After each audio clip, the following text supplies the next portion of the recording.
Hi friends, இன்றைக்கி இந்த வீடியோவில் என்ன பார்க்க போகிறோம்னா கேன்வா பற்றின டியூட்டோரியல் தான்.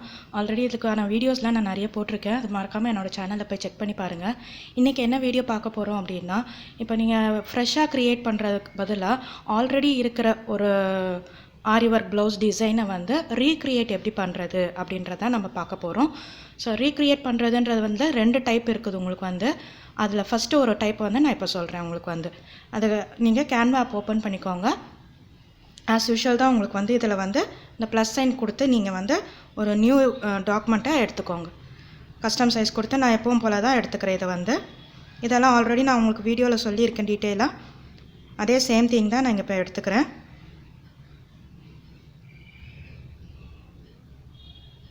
ஸோ இப்போ என்னோடய கேன்வாஸ் ரெடி ஆகிட்டுருக்கு. ஸோ இதில் நான் ஆல்ரெடி நான் வந்து ஒரு Pinterest ஆப்பில் இருந்து ஒரு ப்ளவுஸ் டிசைனை வந்து எடுத்து வச்சுருக்கேன்.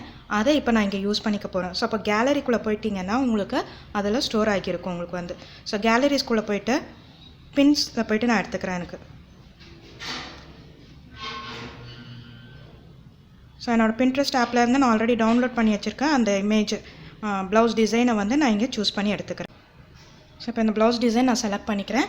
இங்கே ஆட் டு பேஜ் அப்படின்ட்டு இருக்கும், அதை கொடுத்துக்கோங்க. ஸோ உங்களுக்கு இந்த மாதிரி ஓப்பன் ஆகிடும். இப்போ இதை நான் ரொட்டேட் பண்ணி எனக்கு ஃபஸ்ட்டு இப்போ இது வந்து ஃபுல்லாக இருக்குது உங்களுக்கு வந்து. ஐ மீன் நெக்கு ஸ்லீவ் எல்லாமே இருக்குது. எனக்கு வெறும் இப்போ நெக்குக்கு மட்டும் வேணும் அப்படின்ற மாதிரி நான் கொஞ்சம் ரீசைஸ் பண்ணிக்கிறேன். இதை வந்து ஐ மீன் க்ராப் பண்ணிக்கிறேன். இதை வந்து க்ராப் பண்ணி உங்களுக்கு எங்கே தேவையோ அங்கே வச்சுக்கோங்க. வச்சுக்கிட்டு இப்போ இதோட டிரான்ஸ்பரன்சியும் நீங்கள் வந்து கம்மி பண்ணிக்கோங்க. டிரான்ஸ்பரன்சியை கம்மி பண்ணி வச்சுக்கிறேன். அடுத்தது வந்து இங்கே அப்படியே ஆப்ஷன்ஸ் மூவ் பண்ணிங்க அப்படின்னா மூவ் அப்படின்ட்டு இருக்கும். இதில் போயிட்டு செட் இமேஜ் ஆஸ், இந்த இமேஜை வந்து இப்போ எனக்கு பேக்ரவுண்ட் மாதிரி நான் செட் பண்ணிடணும் அப்படின்னா செட் இமேஜ் ஆஸ் பேக்ரவுண்ட் அப்படின்னு கொடுத்துருங்க. இந்த இமேஜ் இப்போ உங்களுக்கு பேக்ரவுண்டாக செட் ஆகிடும். இப்போ இதை நீங்கள் அப்படியே என்ன பண்ணிக்கலான்னா ட்ரா பண்ணிக்க போகிறோம். இங்கே என்னென்ன இருக்குதோ அந்த டீட்டெயில்ஸை அப்படியே ட்ரா பண்ணிக்க போகிறோம். இது ஒரு மெத்தட். இன்னொரு மெத்தட் இருக்குது, அதை நான் அடுத்த கிளாஸில் சொல்கிறேன் என்னன்றது. ஸோ இதை எப்படி ட்ரா பண்ணிக்கலாம் அப்படின்னு பார்த்தீங்கன்னா, இங்கே கீழே ஆப்ஷன்ஸ் உங்களுக்கு வந்து ட்ரா அப்படின்னு சொல்லிட்டு ஒரு ஆப்ஷன் காட்டும் இங்கே வந்து. ஸோ ட்ரா கொடுத்தீங்கன்னா இங்கே உங்களுக்கு பென்சில் மாதிரி ஒரு சிம்பிள் வரும், பென் மாதிரி, அதாவது ஸ்கெச் பென் மாதிரி டைப்பில் வரும் உங்களுக்கு வந்து. ஸோ இதில் நமக்கு இப்போ மெயினாக தேவை பென்சில் மாதிரி இருக்க டைப். அதை வச்சு நம்ம ட்ரா பண்ணிக்கலாம். பென்சில் சூஸ் பண்ணோடனே கலர்ஸ் உங்களுக்கு என்ன வேணுன்றதை நீங்கள் பார்த்து சூஸ் பண்ணிக்கோங்க. இங்கே கலர்ஸ் இருக்கும், என்ன கலர் வேணும் அப்படின்றத பார்த்து நீங்கள் ஆட் பண்ணிக்கோங்க. ஸோ இப்போ நான் ஒரு பிளாக் கலரை நான் சூஸ் பண்ணிக்கிட்டேன். இப்போ எனக்கு இங்கே பிளாக் கலர் அசூம் ஆயிடுச்சு எனக்கு வந்து. இப்போ இதை நான் வந்து ஜூம் பண்ணிக்கிட்டு எனக்கு என்னென்ன டிசைன்ஸ்லாம் தேவையோ அதை அப்படியே வந்து ட்ரா பண்ணிக்க போகிறேன் நான் வந்து. ஸோ இப்போ நீங்கள் இப்போ கொஞ்சம் ஜூம் பண்ணிக்கிறேன் நான் எனக்கு தேவையான அளவுக்கு. உங்களுக்கு கைக்கு எப்படி வாட்டம் வருதோ அதுக்கேற்ற மாதிரி நீங்கள் ட்ரா பண்ணிக்கோங்க. இது வந்து உங்கள் மொபைல் அதுக்கேற்ற மாதிரி நீங்கள் டர்ன் பண்ணிக்கோங்க. இப்போ நான் ஒரு யூ கர்வ் கொடுத்துட்டேன் நான் வந்து. அதுக்கப்புறமா எனக்கு இங்கே லைன்ஸ் இருக்குது, ஒரு டைமண்ட் ஷேப்பில் லைன்ஸ் இருக்குது. ஸோ அந்த டைமண்ட் ஷேப்புக்கு நான் லைன்ஸ் ட்ரா பண்ணிக்கிறேன் இங்கே வந்து.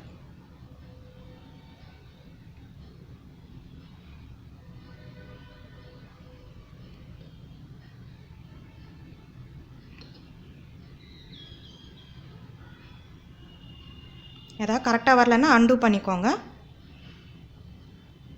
ஸோ ஷேப்ஸ் ட்ரா பண்ணிட்டேன். இப்போ இதுக்குள்ளே எனக்கு இன்னும் ஃப்ளவர் ஷேப்ஸ்லாம் இருக்குது. அதை நான் டீட்டெயில்டாக போடணும் அப்படின்னும்போது நீங்கள் இதை கொஞ்சம் ஜூம் பண்ணிக்கணும். ஜூம் பண்ணும்போது உங்களுக்கு என்ன ஆகும்னா, இப்போ பென்சில் செலெக்ஷனில் இருக்குது. அதனால் நீங்கள் எங்கேயா கை வச்சிங்கனாலே உங்களுக்கு வந்து பென்சில் ட்ரா ஆகிற மாதிரி தான் தெரியும். ஸோ இப்போ இந்த மாதிரி உங்களுக்கு இந்த மாதிரி வந்துடும் உங்களுக்கு. அதனால் நீங்கள் என்ன பண்ணுங்கள், இந்த பென்சிலை கொஞ்சம் டவுன் பண்ணி வச்சுக்கணும். அப்போ நீங்கள் இதை ப்ரெஸ் பண்ணிங்கன்னா உங்களுக்கு டவுன்வேர்ட்ஸில் இருக்கிற மாதிரி இருக்கும். அப்போ உங்களால் ஜூம் பண்ணிக்க முடியும் ஈஸியாக. ஸோ இப்போ இந்த மாதிரி வச்சு நான் ஜூம் பண்ணிக்கிறேன். மூவ் பண்ணி எனக்கு எது வரைக்கும் தேவையோ அது வரைக்கும் நான் ஜூம் பண்ணிக்கிறேன். இப்போ இதில் மெயினாக என்ன இருக்குன்னா, உங்களுக்கு சர்க்கிள் ஒரு ஃப்ளவர் டைப் மாதிரி இருக்குது. உங்களுக்கு வந்து 2 சர்க்கிள் மாதிரி நீங்கள் அப்ளை பண்ணிக்கணும். ஸோ அப்போ பென்சில் மறுபடியும் சூஸ் பண்ணிக்கிறேன். சர்க்கிள் மாதிரி நான் ட்ரா பண்ணிக்கிறேன் இதில் வந்து. ஸோ அப்படியே நீங்கள் ட்ரா பண்ண வேண்டியது தான் இதில் ஒர்க்கு உங்களுக்கு. இந்த மாதிரி நீங்கள் ஃபுல்லாக ட்ரா பண்ணிக்கிட்டே இருக்கணும். அதில் என்ன டிசைன் இருக்குதோ அதை நான் அப்படியே யூஸ் பண்ணிக்கிறேன். எங்கெங்கே என்னென்ன இருக்குதோ அதை அப்படியே நான் வந்து யூஸ் பண்ணிக்கிறேன். ஸோ இந்த மாதிரி நீங்கள் யூஸ் பண்ணிக்கலாம். ஸோ இது ஃபுல்லாக இப்படியே தான் நீங்கள் ட்ரா பண்ணிக்கணும். ட்ரா பண்ணி முடிச்சுட்டு எப்படி இருக்கும் அப்படின்றத நான் காட்டுறேன் உங்களுக்கு வந்து. இப்போ இதை நான் ஃபுல்லாக ட்ரா பண்ணி முடிச்சிட்டேன். இப்போ பேக்ரவுண்டில் இருக்கிற அந்த இமேஜ் நமக்கு அப்படியே டிஸ்பிளேலே தெரியும். ஸோ அது டிஸ்பிளேலேருந்து எனக்கு வேண்டாம் ரிமூவ் பண்ணிக்கணும் அப்படின்னா இங்கே கீழே போயிட்டு நீங்கள் ஆப்ஷன்ஸ் பார்த்தீங்க அப்படின்னா நீங்கள் அப்படியே ஸ்க்ரால் பண்ணிகிட்டே வாங்க. இங்கே 3 டாட் சிம்பிள் இருக்கும் மோர் அப்படின்னு சொல்லிட்டு அதை கிளிக் பண்ணுங்கள். அதில் உங்களுக்கு டெலிட் பேக்ரவுண்ட் அப்படின்னு சொல்லிட்டு இருக்கும். உங்களுக்கு வந்து இந்த பேக்ரவுண்ட் வந்து எனக்கு ரிமூவ் பண்ணிடணும் வேண்டாம் அப்படின்ற மாதிரி ரிமூவ் பண்ணிடணும் அப்படின்றதுக்கு. ஸோ டெலிட் பேக்ரவுண்ட் கொடுத்தீங்கன்னா உங்களோட அந்த ஒரிஜினல் இமேஜ் காட்டும். அதை செலக்ட் பண்ணி நீங்கள் டெலிட் அப்படின்னு மேலே இருக்கும் உங்களுக்கு அதை டெலிட் கொடுத்துக்கோங்க. ஸோ அப்போ டெலிட் கொடுத்தீங்கன்னா உங்களோட ஒரிஜினாலிட்டி நீங்கள் என்ன ட்ரா பண்ணிங்களோ அதெல்லாம் அப்படியே உங்களுக்கு அங்கே ஷோ பண்ணும். ஸோ இதை தான் உங்களுக்கு ஒரு மெத்தட். இது வந்து இருக்கிற இமேஜை அப்படியே நீங்கள் ஃபுல்லாக வந்து ட்ரா பண்ணி எடுக்கிறீங்க அப்படின்றது. ஸோ இது ஒரு மெத்தட் உங்களுக்கு. இன்னொரு மெத்தட் நான் வந்து அடுத்த கிளாஸில் சொல்கிறேன். இந்த வீடியோ பிடிச்சிருந்தா லைக் பண்ணுங்கள், ஷேர் பண்ணுங்கள், கமெண்ட் பண்ணுங்கள், என்னோடய சேனலை சப்ஸ்கிரைப் பண்ணுங்கள். Thanks for watch.